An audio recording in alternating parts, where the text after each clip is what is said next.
name is Isabel and I'm 10 years old. I want you to know not to be afraid to tell one about the abuse or that someone is abusing you. It was difficult for me, but I was able to trust.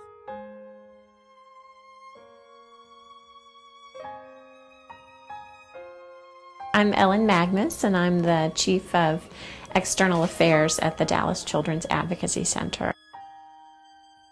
What we see from National Health Plan studies is about 1 in 4 girls and 1 in 6 boys will be sexually abused by the time they turn 18, which is pretty astonishing as a statistic, and only about 1 in 10 actually tell. The Dallas Children's Advocacy Center sees the most severely abused children in Dallas County. So before our agency existed, if a child was involved in some sort of crime as a victim, or the child had seen a crime, so was a witness to a crime, those kids would be taken down to the police station. They would go to the district attorney's office, they'd go to a CPS office, they'd go from place to place to place.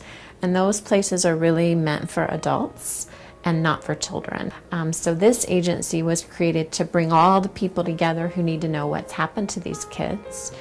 So now when 911 is called or CPS is called and it's a case involving a child, those children are brought here. They talk to one of our staff called a forensic interviewer, and that person finds out what's happened to the child. And then the people who need to know what's happened to that child, law enforcement, CPS, prosecutor, they're all observing what's going on.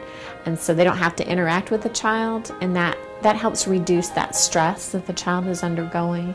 They've already been traumatized, so we want their experience here to be not traumatic. A very typical case for us is little girl, 9 or 10 years old, molested by mom's boyfriend. Very typical case, right? And so child tells mom what's happening. Mom doesn't believe her. Or mom says, you know, don't tell anybody that. So the message that sends to that child is that what's happening to her is not important, that she's not important, that it's appropriate, that she deserves it. And so sometimes the only people who hear what's going on with that child and respond to it are the people in this building.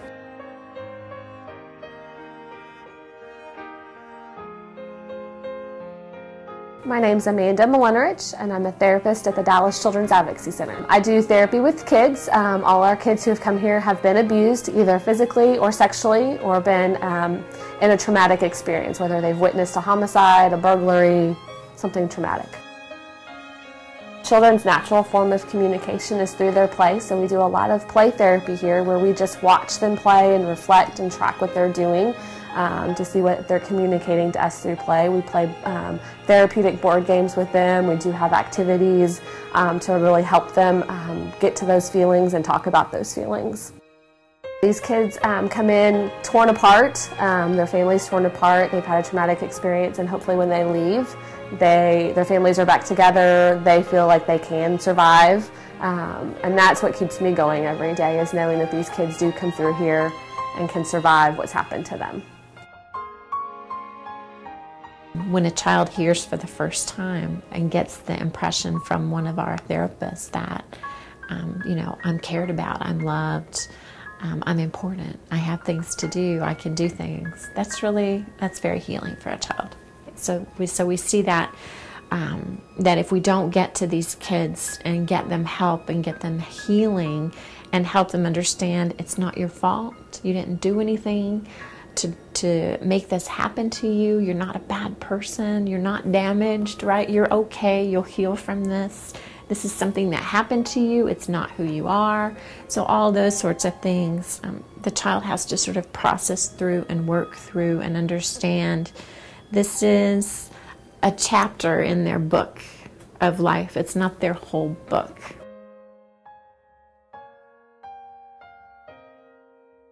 I'm Sherry Markey. I'm the Director of Volunteers here at the Dallas Children's Advocacy Center. I'll tell you, I've been here over 8.5 years, and if it makes someone's work easier to have someone help them, I think that's awesome.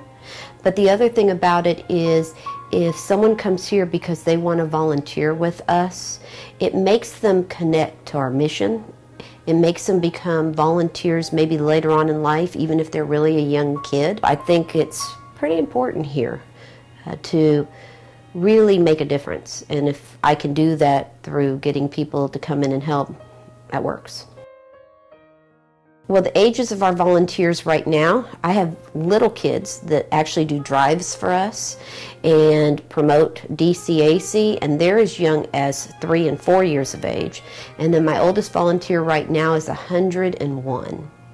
So they're all ages, coming from all walks of life. Some are retired, some are just starting out, some are students. Just depends. A lot of them have, I'd say, a pretty personal connection to child abuse, whether they were victims of child abuse or whether they have family members that were, or they were touched by it at some point.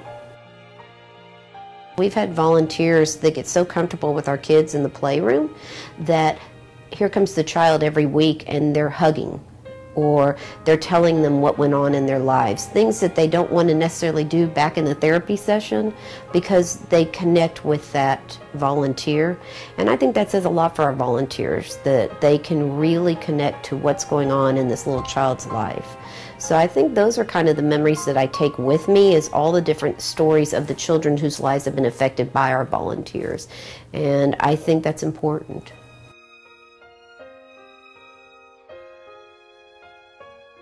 There's always a sense of sadness for these kids, I think. You know, I have a heart, obviously, or I wouldn't be here. So there is a lot of sadness in these kids, you know, that I see and I feel for them, especially the more serious cases.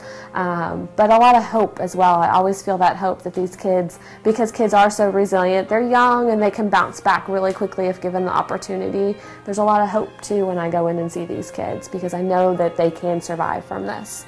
So, and feel proud when they do. The best part of my work is that I get to go out and talk to people all the time about this great agency and the work that we do and the professionals that are housed here. And I think the best part of my work is getting to see the healing that happens here. So you would think this is a very sad place, and some days it is very sad, I will tell you.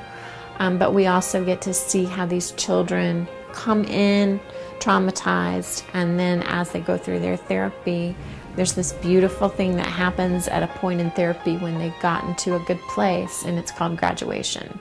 So it's sort of like, it's a milestone. It's graduating from their process right now. They could come back later, and often they do need to come back.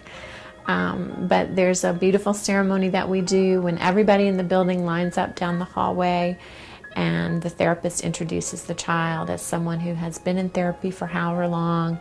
They've done a lot of great work, and today we're celebrating their success. And the child, we all applaud and cheer, and the child walks through and high fives, and it's really a sweet thing. But, you know, it's really important for a community to have something like this. Unfortunately, we need it. You know, it'd be better if we didn't need it. But, you know, it's good that we're here to help the kids. So, you know, our tagline, or what we say with our logo, says where healing begins for abused children. We are about hope.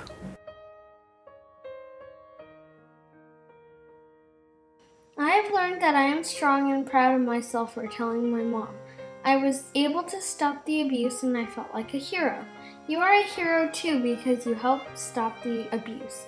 You do not need wings to be a hero. You are a hero because you told the truth. People thought I would always be sad for the rest of my life, but they were wrong, because you can be happy.